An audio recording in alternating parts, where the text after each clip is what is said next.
Hola, qué bueno es saber que somos renacidos por la palabra de Dios que vive y permanece para siempre. Es reconfortante entrar en contacto con las páginas de la Biblia y sentir su influencia benéfica en nuestra existencia. Eso es lo que nos proponemos a través de esta cita diaria, reavivados por su palabra.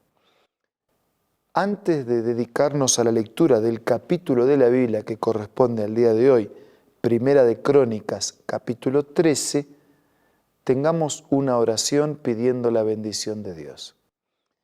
Padre nuestro que estás en los cielos, te pedimos que tu Espíritu nos asista al leer, entender y aplicar a nuestra vida tu mensaje. Lo hacemos en el nombre de Jesús. Amén.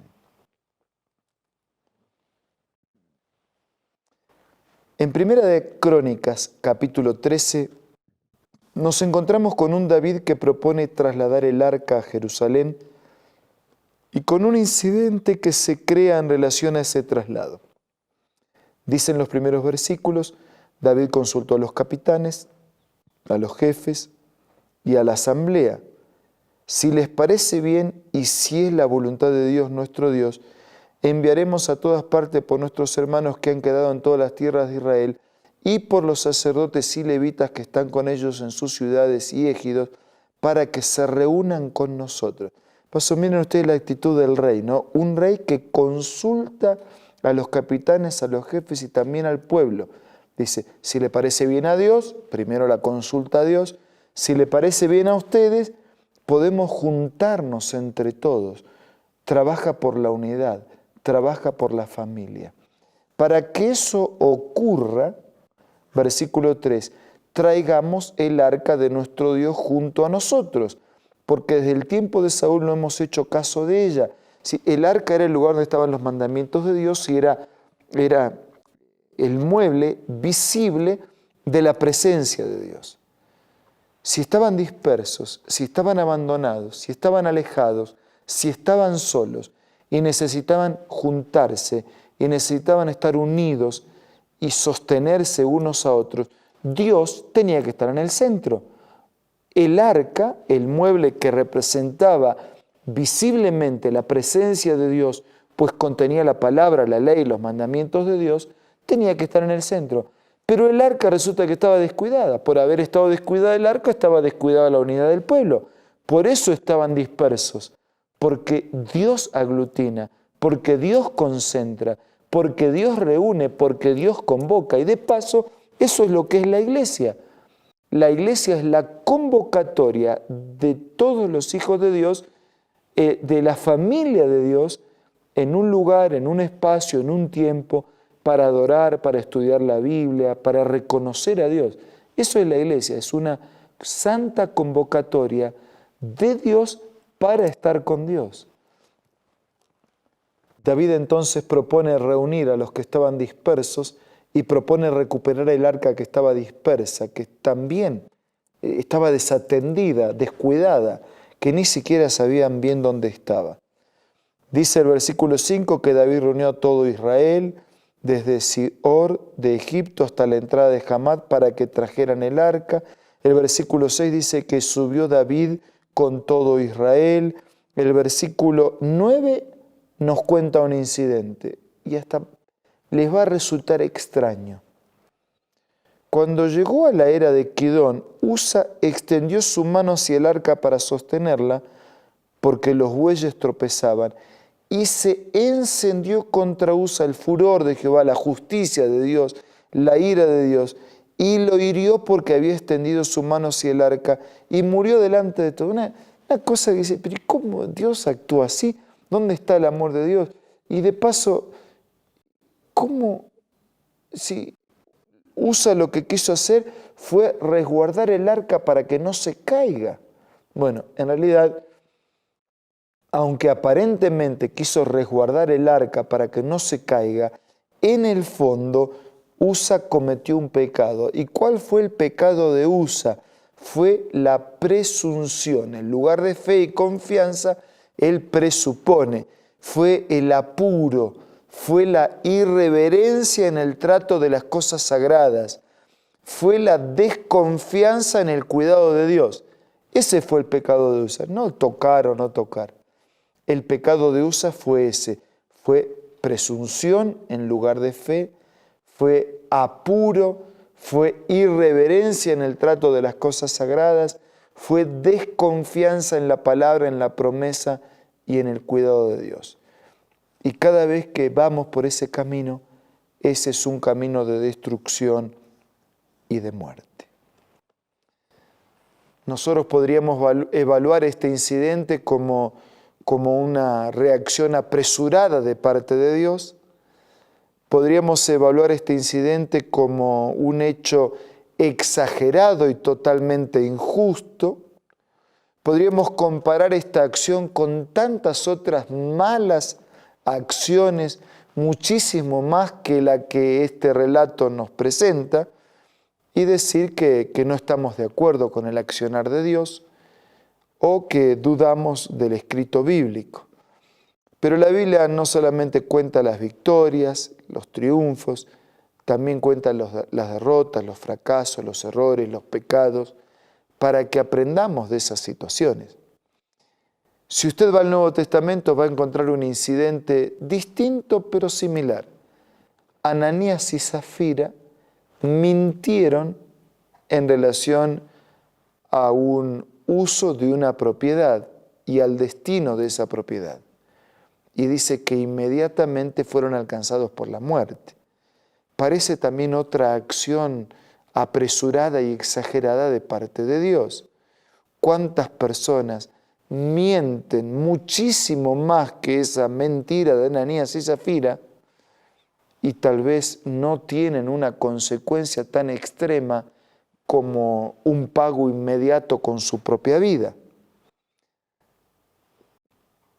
Las cosas que están escritas en la Biblia constituyen, en primer lugar, lo que la historia humana de maldad, de violencia, de pecado fue generando. Todos estos hechos no habían sido planificados por Dios. Dios había creado la vida para otro estilo. Dios había creado al ser humano, a la criatura, para una comunión y una vida permanente en vínculo con el Creador. Todas estas historias son nuestras historias. Es la historia de la humanidad, no es la historia de la divinidad. Y la intervención de Dios en estos hechos, juzgando en forma inmediata, tienen como intencionalidad mostrarnos que todos, al final de cuentas, y no por un hecho aislado, sino por el resumen y el global de nuestra vida, daremos cuenta delante de Dios. Claro, no tenemos por qué temer al juicio, siempre y cuando vivamos en la presencia permanente de Dios y preparados para enfrentarlo. Amigos, si queremos unidad, prosperidad y bendiciones, el arca tiene que estar en el centro. La Biblia, la palabra de Dios, la ley, los mandamientos de Dios tienen que estar en el centro de nuestra vida. De lo contrario, el juicio y la destrucción será el resultado inevitable. ¿Dónde está la Biblia? ¿Dónde están los mandamientos de Dios? ¿Dónde está el arca de Dios? ¿Dónde está la presencia de Dios en tu vida? ¿Es lo primero? ¿Es el centro? En este momento, en la oración personal, cada uno de nosotros puede darle a Dios el lugar que Dios merece y el lugar que salvará nuestra vida. Usemos este tiempo en hablar con Dios personalmente a través de la oración.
Padre nuestro que estás en los cielos, queremos recuperar el arca, es decir, queremos recuperar tu presencia y colocarla en el centro de nuestra vida. Bendice a todos nuestros amigos.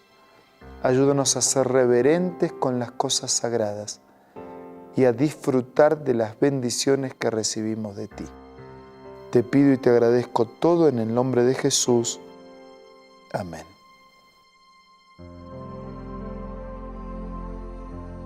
Si usted quiere ampliar el estudio de estos temas, entre en contacto con nosotros para que podamos hacerle llegar materiales complementarios. Mientras tanto, tenga un buen día hoy. Viva con Dios en el centro de su vida. Los esperamos, nos reencontramos mañana para seguir siendo reavivados por la palabra de Dios.